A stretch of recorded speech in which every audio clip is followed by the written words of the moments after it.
O trabalho de Mendel, desvendando os segredos da genética. Vamos explorar um pouco mais sobre a fascinante história da genética e o trabalho pioneiro de Gregor Mendel. A teoria da pré-formação e a mistura de elementos. Antes de Mendel, os cientistas acreditavam em algumas ideias bastante curiosas sobre como as características eram passadas de uma geração para outra. Uma dessas teorias era a teoria da pré-formação, que dizia que dentro do espermatozoide havia um mini humano, completamente formado que só precisava crescer.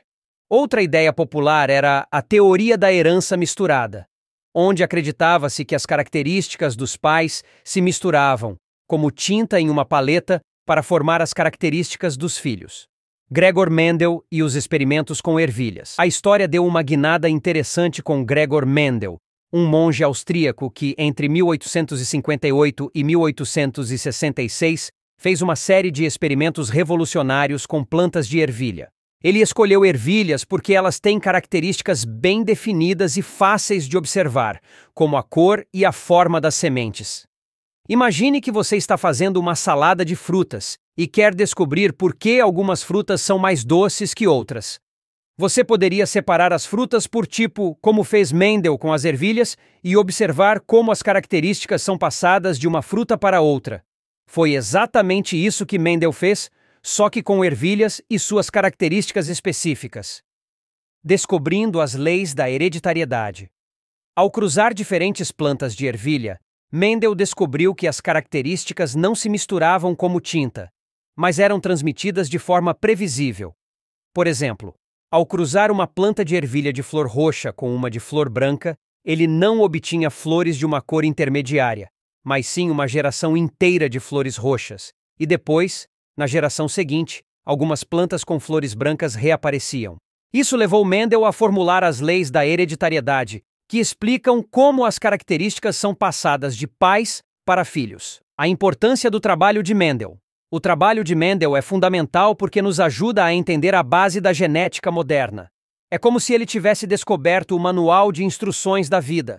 Antes dele, não tínhamos ideia de como as características eram passadas adiante, e suas descobertas abriram caminho para muitos avanços científicos.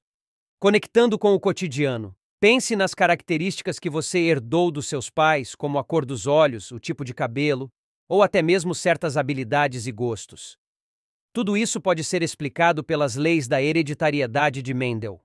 Se você tem um gato ou um cachorro em casa, observe como os filhotes herdam características de seus pais, da mesma forma que as ervilhas de Mendel. Resumindo, graças ao trabalho de Gregor Mendel, agora podemos entender como as características são transmitidas de geração em geração. Suas descobertas, feitas há mais de 150 anos, ainda são a base para a genética que estudamos hoje. Assim como nas ervilhas de Mendel, podemos ver a genética em ação em nosso cotidiano, nos ajudando a compreender melhor a maravilhosa complexidade da vida. Orientações didáticas. Explorando a herança genética. Introdução histórica. Contexto histórico da genética. Vamos começar com uma introdução histórica. Antes de Gregor Mendel, existiam várias teorias sobre como as características eram transmitidas de uma geração para outra. Por exemplo, a teoria da pré-formação sugeria que dentro dos espermatozoides existiam pequenos humanos completamente formados, que simplesmente cresciam após a concepção. Outra ideia era a teoria da herança misturada, onde as características dos pais se combinavam como tintas para formar as características dos filhos. Linha do tempo das descobertas em genética. 1. Teoria da pré-formação, século XVII. Cientistas acreditavam que os espermatozoides continham humanos em miniatura, totalmente formados. 2. Teoria da herança misturada, século XVIII. Características dos pais eram misturadas nos filhos, como a mistura de tintas. 3. Gregor Mendel, que nasceu em 1822 e morreu em 1884. De 1858 a 1866, Mendel realizou experimentos com plantas de ervilha no mosteiro em Brno, Áustria, hoje na República Tcheca. 1866. Publicação dos resultados de suas pesquisas estabelecendo as leis da hereditariedade. 4. Descoberta das células e estrutura do DNA.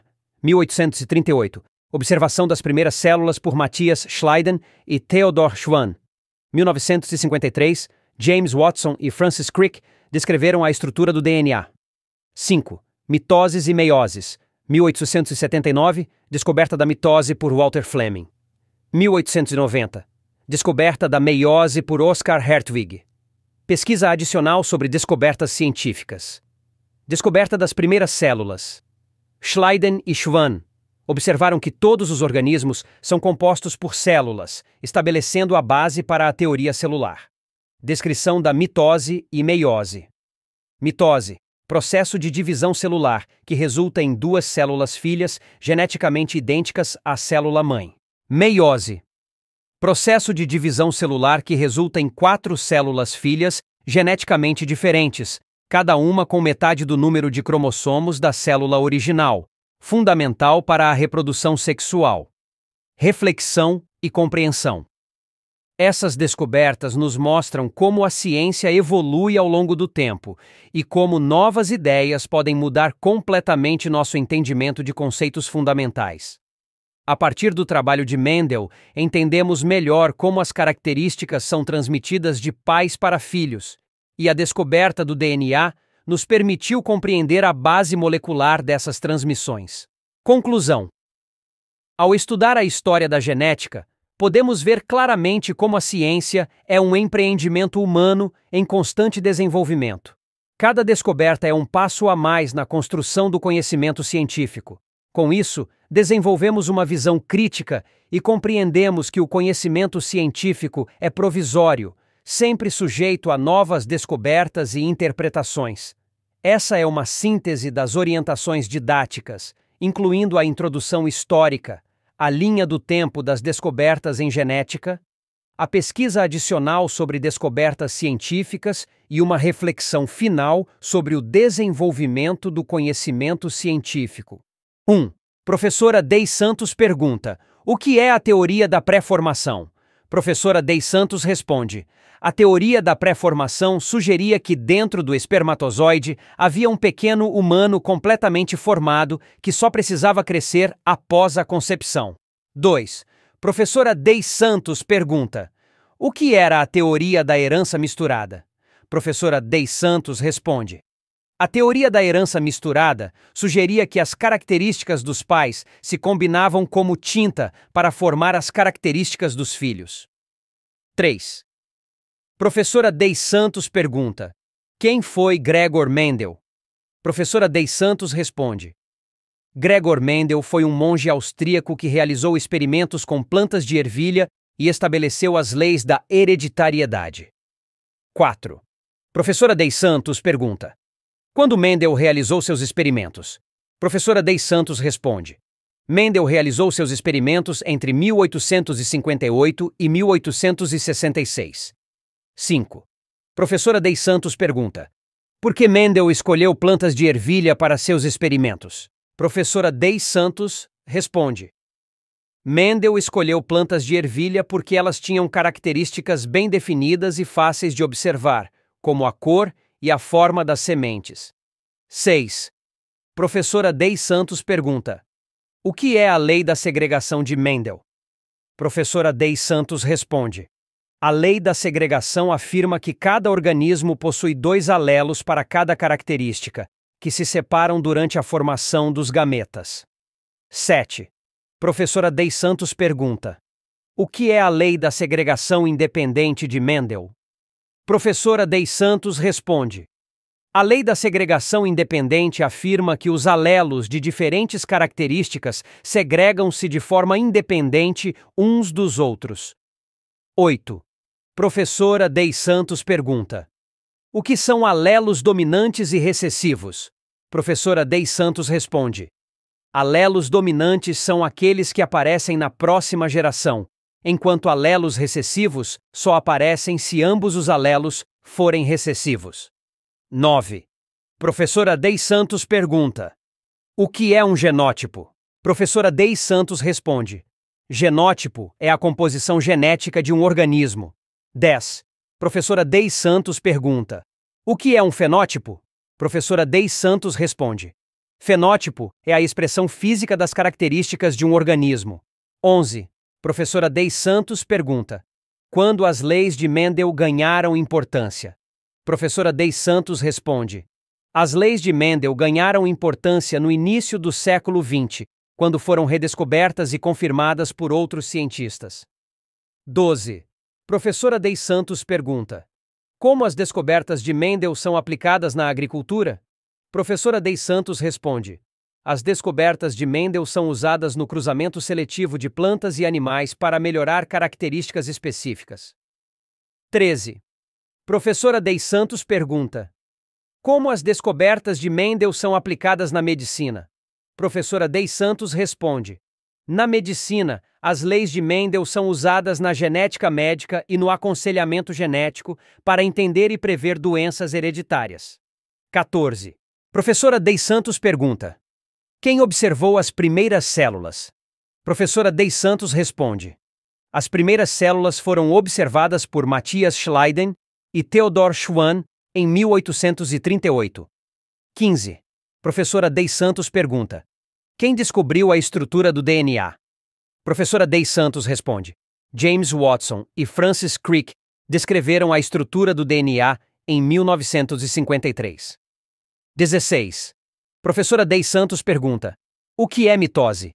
Professora Dei Santos responde: mitose é o processo de divisão celular que resulta em duas células filhas geneticamente idênticas à célula-mãe. 17. Professora Dei Santos pergunta: o que é meiose? Professora Dei Santos responde: meiose é o processo de divisão celular que resulta em 4 células filhas geneticamente diferentes, cada uma com metade do número de cromossomos da célula original. 18. Professora Dei Santos pergunta: qual a importância das leis de Mendel para a genética moderna? Professora Dei Santos responde: as leis de Mendel são a base da genética moderna e nos ajudam a entender como as características são transmitidas de pais para filhos. 19. Professora Dei Santos pergunta: como a ciência evoluiu após as descobertas de Mendel? Professora Dei Santos responde: após as descobertas de Mendel, a ciência evoluiu com a identificação de genes, cromossomos e a estrutura do DNA, aprofundando nosso entendimento sobre a hereditariedade. 20. Professora Dei Santos pergunta: por que é importante estudar o trabalho de Mendel? Professora Dei Santos responde: estudar o trabalho de Mendel é importante porque ele nos fornece a base para compreender os princípios da hereditariedade, aplicáveis em várias áreas da ciência e da vida cotidiana. Essas perguntas e respostas cobrem os principais aspectos do capítulo e ajudam a reforçar o conhecimento sobre o trabalho de Mendel e suas contribuições para a genética. Até o próximo bate-papo.